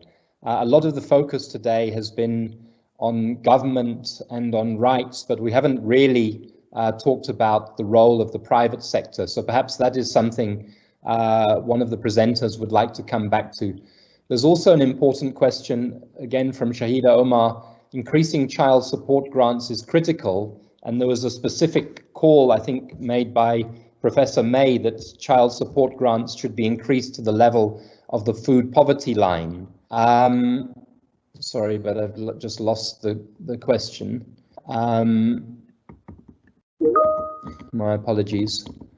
Increasing child support grants is critical, but there needs to be awareness raising and education on what children should eat. The two need to go hand in hand. So my question is, and in some ways it's also a question to Thulani, what is being done about what you might call food literacy, awareness of healthy versus unhealthy food? What is being done to mitigate the dangers created by the food industry that were set out by Dr. Naledi in her presentation earlier this morning? So to the presenters, could you address those and any other questions that you may have seen, perhaps 2 minutes each, and then we will move towards the conclusion of today's launch of the child gauge. I would ask Professor May to perhaps kick off. Thank you. I will talk to the issue of the private sector. There's always a risk that we wind up blaming the agri-food industry for issues around food security. And yet, without the farmers, without the agro-processing sector, we are not going to obviously get anywhere towards achieving food security. It's a difficult partnership because obviously there are competing demands upon and competing priorities between an organization that is concerned about its bottom line, the views of its shareholders, and the views of civil society and of households who would like to see healthier food be made more affordable.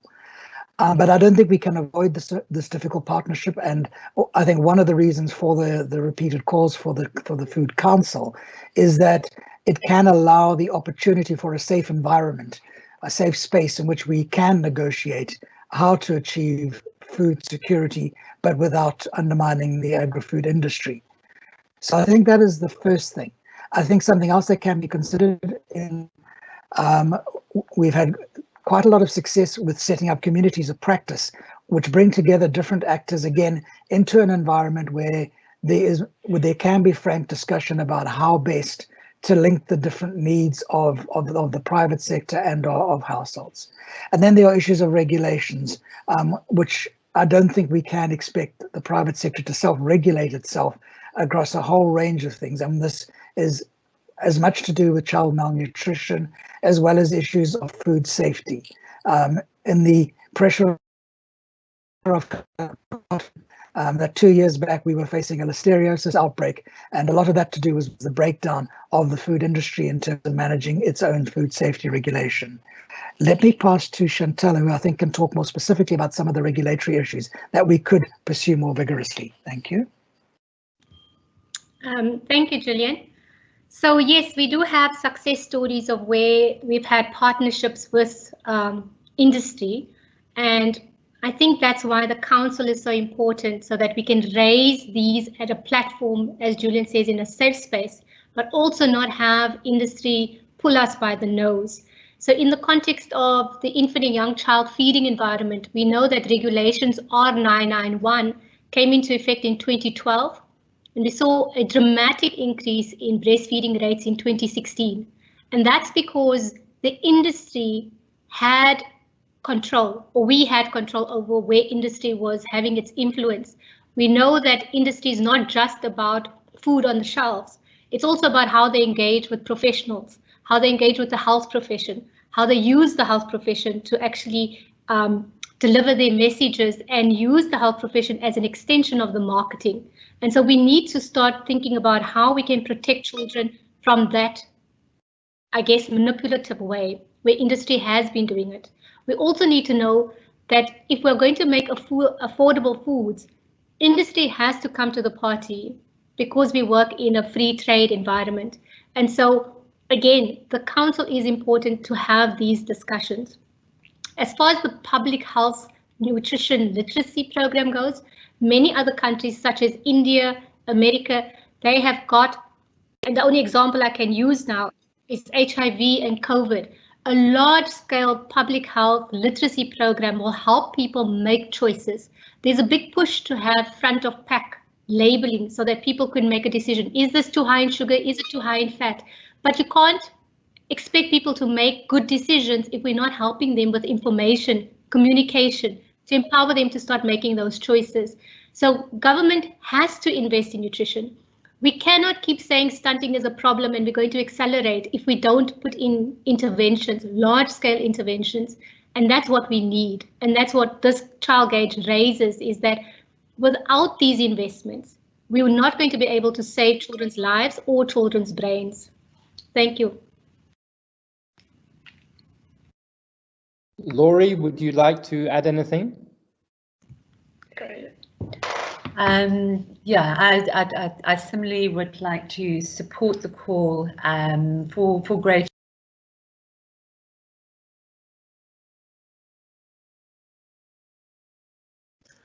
Laurie, you're on mute. Chantell.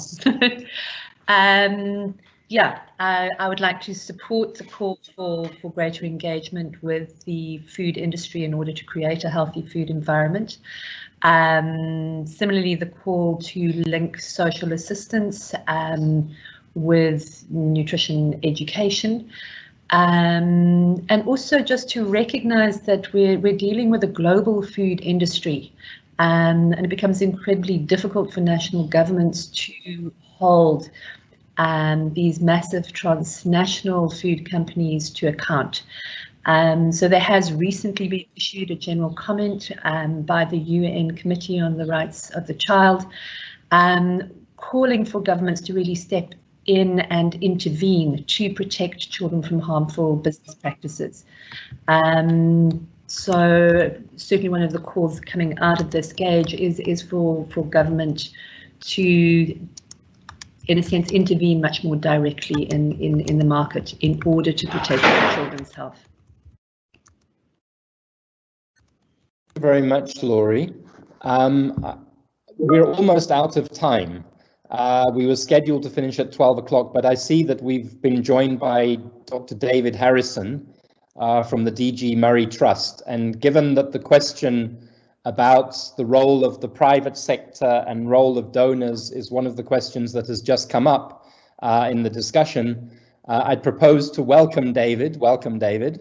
Nice to see you, and ask you to just say a few words in the closing moments of this launch of the child gauge on these issues and others that are relevant to your field of work. Thank you, David, for being with us. Mark, thank you so much, and my apologies for not being able to come in on time.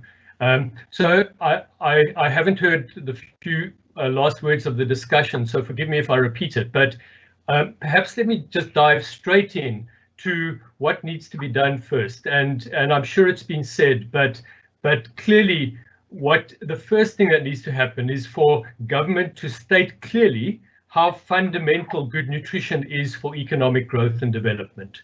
And it's very difficult, I think, to imagine a set of government interventions that will dramatically change, for example, stunting levels in South Africa in the short time, because of the structural underpinnings that we've spoken about today. But there are things that can be done. And the starting point is to prioritize resource allocation. I mean, let's put it bluntly. If we have to choose between 1 more rand into higher education or 1 more rand into nutrition, we must put it into the latter. If we have to put in 1 more rand into an NHI, quite frankly, or putting it into nutrition, we have to put it into the latter. So if we start to address the structural drivers of stunting, we have to home in on food value chains for children, particularly in informal settlements, and define that food value chain in terms of nutrition. Then I think if we think like that, that will start to bring together a number of players. And then as I picked up at the end of the conversation here, we have to engage with the food industry on at least an affordable basket of 10 nutritional foods, eggs, legumes, pilchards, etc., where while we protect the primary supplier, we have to find a way to reduce the markup or eliminate the markup on that essential basket of foods. But then the community response is what is so important. And here we have to find ways to provide more direct support to local community enterprises that are supporting food production. I think of Tanda in southern KwaZulu-Natal, where a rural cooperative feeds the farmers' families and also generates food for local sale. But this is not just about food, and we'd make a mistake if we think it is. And so we have to capitalize on the value of community health workers who provide mental health support, who provide nutrition advice, particularly in food-constrained environments. At the moment, much of their time has been spent on medicines compliance, on palliative care, yet the biggest value of community health workers actually is in maternal health care and support and nutrition. And finally, let me just say, Mark, I think it's time that we as a country stop vacillating about food supplementation for young children. Yes, there is a program, but I think it's patchily implemented across the provinces. Where children are crossing centiles, we must investigate why, we must try and get to the underlying cause. But when children continue to fail to thrive, we have to respond by ensuring that they have adequate nutrition. We can't say that we can't invest in early nutrition because we don't have the resources. We've heard that inequality drives stunting, stunting drives inequality, and a powerful way to break that cycle is to invest in early nutrition as a core strategy for economic productivity and economic growth. Thanks, Mark. Thank you very much, David, for those comments.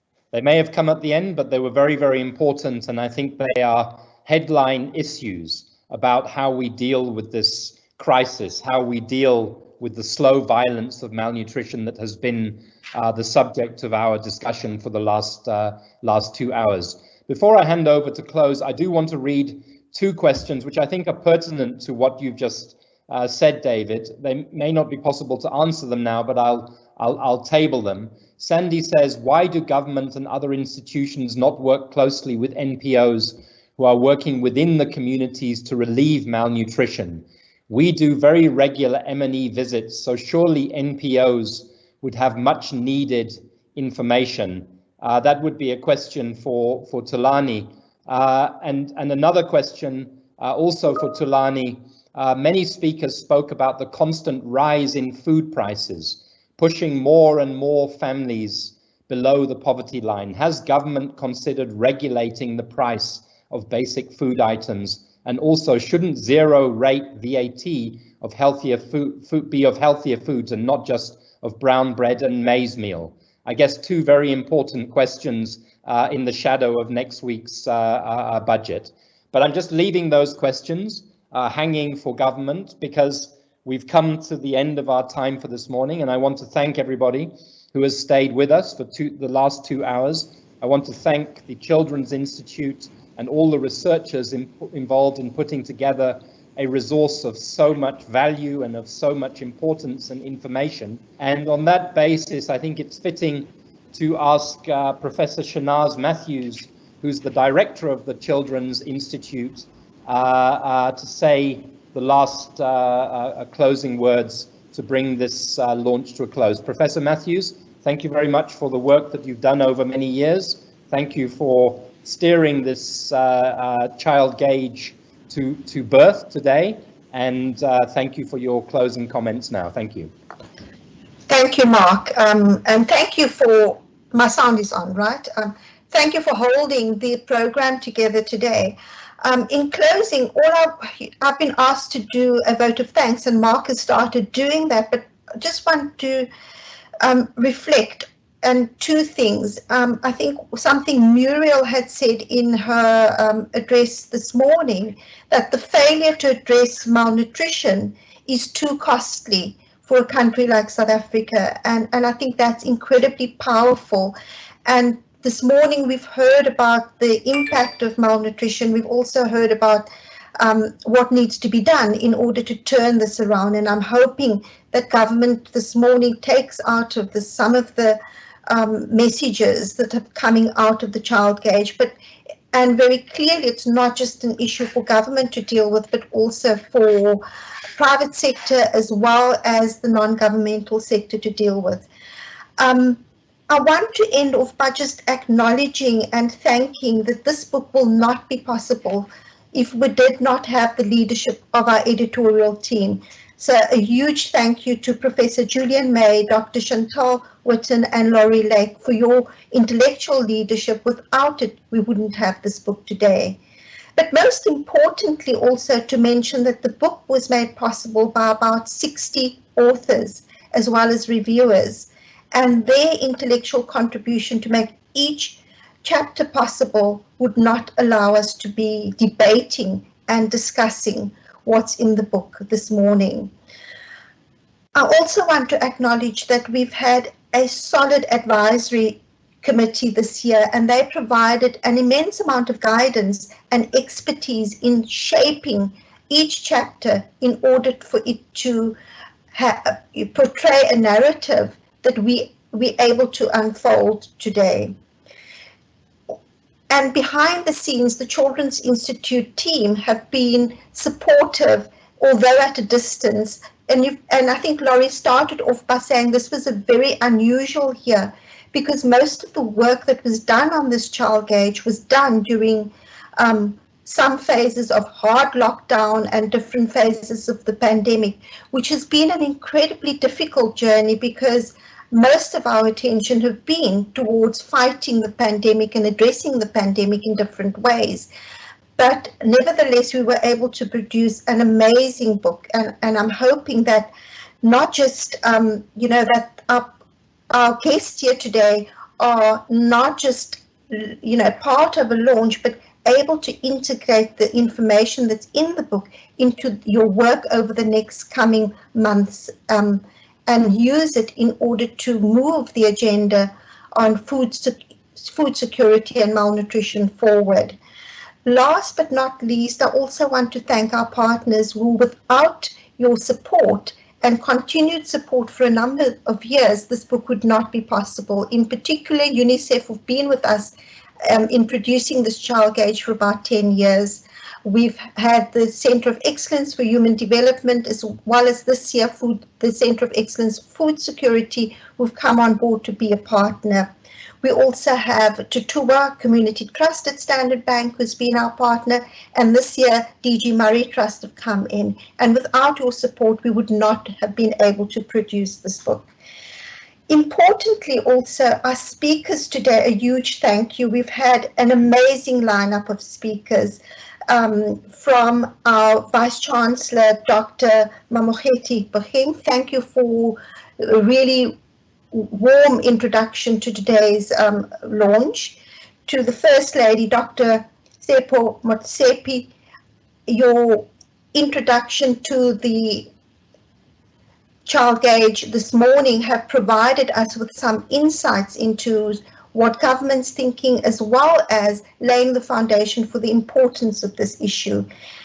We had a young person join us this morning, Liyema Salima. I know she's had to leave, but thank you for her contribution. Wanga Zembe from the Medical Research Council, your contribution has been incredibly rich, bringing in the voices of women from communities. And Muriel Mafico from the UNICEF have provided insights from the strategy that UNICEF and UN agencies have adopted. And I'm very heartened by Advocate Tseliso Thipanyane's contribution and acknowledging that the Human Rights Commission will be taking forward some of the key messages coming out of the child gauge. And lastly, to Tulani from the presidency for taking the, being with us over the journey of producing the child gauge and contributing solidly through the development of the book. And lastly to you, David, I know you had a very busy morning, but thank you for coming in at the end and providing us with some intriguing thoughts. And thank you all for staying with us this morning. And I must say we had at one point at about 11 a.m. we had 360 participants on the call, on the webinar. So an amazing webinar, which we couldn't have in any other way. And so thank you all and wish you well.